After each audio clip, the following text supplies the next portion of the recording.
Bom, agora algumas definições para você perceber em que ponto que nós estamos. Primeiro, o que é realmente uma metrópole? Quando nós temos conurbação, é quando uma cidade literalmente emenda uma na outra. Né? Como é que você vai falar para a linha de ônibus, por exemplo? Não, você vem até aqui agora e fica para lá, porque aqui é outro município. É óbvio, gente, que isso é uma burrice, né? O lógico é que o ônibus faça o quê? Se nós vamos criar ali esgoto, se nós vamos transmitir energia, vocês estão percebendo como que vai emendando os serviços? E quando você faz em conjunto, o que está acontecendo? Otimizando os recursos. Tá? Mas isso é quando as cidades já estão fusionadas. Tá? Vamos para frente. Mas existem outros modelos. Por exemplo, nós temos cidades que são dispersas. Tá? Resultado de um processo de transformação de uma cidade compactada pela criação de novos assentamentos urbanos próximo às grandes cidades ou a grandes vias de comunicação, um novo tipo de cidade com morfologia difusa. Então o que acontece? Você tem uma grande cidade, e mesmo cidades pequenas você pode perceber isso, de um porte médio, aliás, e cria-se, por exemplo, os contorno sul, contorno norte. O que vai acontecendo? Aquele contorno que era para deixar o transporte pesado fora, de repente começa. Você dá uma olhada pela imagem do satélite, você vai ver aquele monte de casa, bar, loja, abrindo justamente em volta do quê? Do contorno. Porque como tem transporte passando ali, isso que está passando ali é consumidor. E uma coisa chama a outra. O cara coloca lá uma empresa de pneu de caminhão. Aí o outro vai e coloca uma empresa de mola. O outro, eu vou colocar um barzinho. Aí o outro, eu vou colocar um negócio para vender churrasquinho. E aí começa o processo de urbanização em volta. Entende? Então você tem uma cidade polo e você vai fazendo ramos. Conforme você vai criando linhas de comunicação, você vai formando ramos de urbanização. Próximo. Cidade difusa. Interessante, olha só. Como uma rede de pequenos e médios centros, resultante de uma forma evolutiva do modo de produção, associado à proliferação de pequenas e médias empresas e à consolidação de distritos industriais, sem migração para alternativas de trabalho em outros setores da economia, dando início à urbanização difusa. Essa aqui eu vou parar um pouquinho mais. Perceba, ele está falando de grandes cidades, ele falou de pequenos e médios, ele falou de gigantescas empresas, pequenas e médias. Ele falou de gente tendo que acordar 4 horas da manhã para poder chegar no serviço. Ele falou sem migração. E um processo de urbanização, gente, difuso. Um desafio aqui. Um desafio. A gente quer que a região metropolitana cresça? A gente quer. Mas seria muito interessante a gente olhar a proporção de percentual quando a região metropolitana começar a crescer e perceber que a cidade polo, que é o Umuarama, não cresceu percentualmente. Você pega as regiões metropolitanas, gente, aí tem a metrópole, a cidade polo, ela tem mais de 50% ou até 70% de toda a população da região metropolitana. Isso é péssimo. Imagine se nós conseguimos formar aqui uma cidade difusa.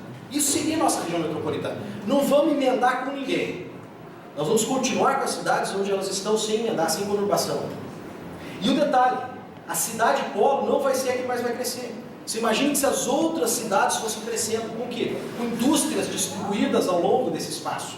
É nisso que nós temos que pensar. É nisso que nós temos que programar. E não falar assim, não, agora eu moro numa metrópole. Péssimo, péssimo.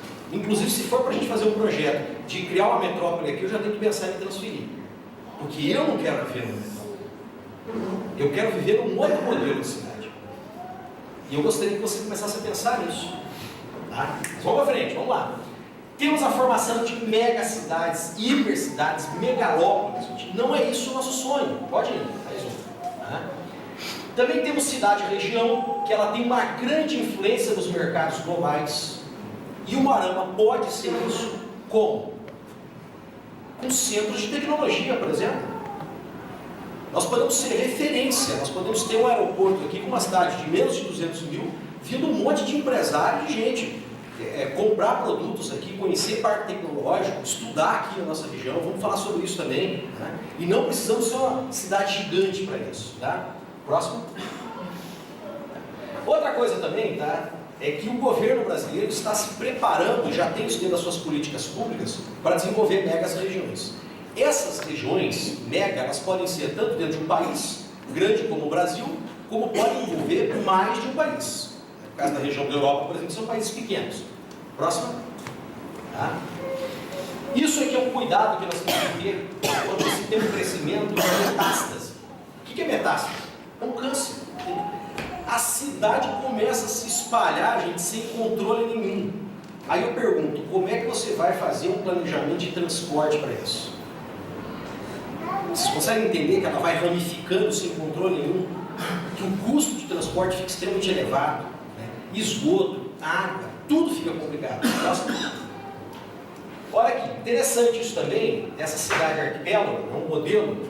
Por quê? O que é um arquipélago? São pequenas ilhas? Entende? Então as cidades ficam pequenas, médias. Não vai ter uma que vai se transformar num grande centro, aquela floresta de concreto, e as outras cidades pequenas em volta, entende? Empobrecidas. Você vai ter todas com crescimento igual, homogêneo. Né? Mas para isso você tem que lembrar da mulher que abriu mão do filho, viu? Né? Vamos para frente. Né? Bom, e o nosso caso? O que é melhor para a gente? Eu não estou aqui para dar uma resposta pronta. A resposta pronta tem que sair de vocês e de outras pessoas que vocês vão conversar e de outros debates que nós vamos fazer. Nós temos que estar olhando o nosso agronegócio, nossa industrialização, as nossas universidades públicas, privadas, o Instituto Federal, os consórcios, né, o tipo de transporte que a gente quer, como serão as nossas comunicações, como será a nossa saúde, como é que nós vamos governar isso. E aqui eu paro, gente, para chamar a atenção do pessoal que trabalha com prefeitura. Como que é organizado o Estado? União, estados e municípios. Tem mais algum? É isso aí. Peraí, você tem União, Federal, Estadual e Municipal? Peraí, e o que é a região metropolitana? Inclusive nós temos um impasse aqui, gente. Tá? Se um governador criar alguma forma de normativa, de determinação para funcionamento dos municípios de uma região metropolitana, isso é inconstitucional. Perceberam? Por quê? Porque o governador pode determinar sobre o Estado, sobre o funcionamento interno de um município, determina se for alguma coisa ligada ao executivo, o seu prefeito ou os seus vereadores. Vocês estão percebendo como que o negócio é complicado e que nós temos que estar prontos para isso? Vamos à frente. Bom, um detalhe importante, tá? Aqui nós estamos falando de espacialidade e institucionalidade. O que é isso? Institucionalidade é o que está feito aí. Tem uma lei que uniu 23, aí ela já sofreu uma alteração para unir 24 municípios. Isso é lei, isso é papel, gente. Mas já existe o processo de metrópole na prática? No espaço? Não existe. Então tem região metropolitana, por exemplo, que ela vai ser criada no papel e ela nunca vai existir na prática. Vai ter a região que já é região metropolitana e não está no papel. Rio Grande do Sul, por exemplo, vai começar agora com o processo de criação das regiões metropolitanas. Santa Catarina, meu Deus, Nordeste, qualquer lugar que você dobra, você está dentro de uma região metropolitana. E que dificilmente vão ocorrer na prática. Tem algumas que nós vamos criar a região metropolitana, só que a maioria dos municípios do entorno vão participar, vai ficar só 2, 3 ali. E tem um outro fenômeno que nós temos que estar preparados. E se a nossa região metropolitana der muito certo, e depois tudo que é vizinho querer... Imagina a pressão sobre os nossos representantes regionais, os deputados. muda a lei aí, muda a lei aí, entende? Eu quero também, e daí? É só ele que pode decidir isso, ou aqueles que estão participando da governança da região metropolitana também têm que ser ouvidos? Como que vai ser a decisão da entrada de um município e da saída de um município? E se o município sofrer uma subdivisão e se transformar em 2 municípios? Fica? Sai? Como que vai ser isso? Você está percebendo como nós temos que pensar em muita coisa ainda? Vamos para frente. Tá? Daqui, pessoal, nós não somos uma metrópole. Estamos longe de ter conurbação e eu espero que nunca tenhamos.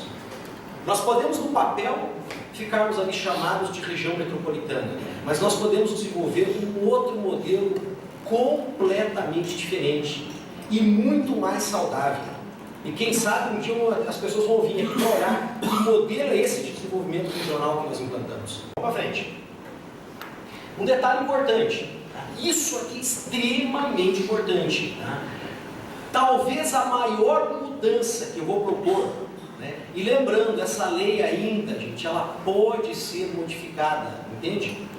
Vocês sabem que por causa desse momento político, nós estamos evitando ao máximo de citar nomes, etc, etc, né? Tanto que só foi cedida a palavra ao Fávaro justamente por ser um dos organizadores, né? Não foi realizado na cidade justamente para termos essa neutralidade, então eu estou omitindo nomes propositalmente. Mas as pessoas estão abertas a receber esses dados, essas sugestões, para promover essas mudanças. Eu tenho conversado com esses agentes políticos e eles estão abertos a receber essas sugestões. E a proposta da minha aqui, que eu vou colocar para vocês pensarem, é justamente em trabalhar sobre a governança. Diz a lei lá em 73 que o Conselho Deliberativo contará em sua composição, além do presidente, com 5 membros de reconhecida capacidade técnico-administrativa, um dos quais será o secretário-geral do Conselho. Todos nomeados pelo governador do estado, sendo um deles, dentre os nomes, figurar em lista tríplice organizada pelo prefeito da capital, e outro mediante indicação dos demais municípios integrantes da região metropolitana. Gente, isso aqui é uma centralização de poder. Vocês estão percebendo? Quem que indica? 3 nomes de cara, o governador. O outro, o prefeito da cidade de Polo. E 20% que são os outros municípios. Então, num desenho como esse, os outros municípios não estão mandando nada. Porque o Conselho Deliberativo vai ter uma representatividade de 20% dos outros municípios. Então a gente precisa pensar em mudar sobre isso. Vamos para frente.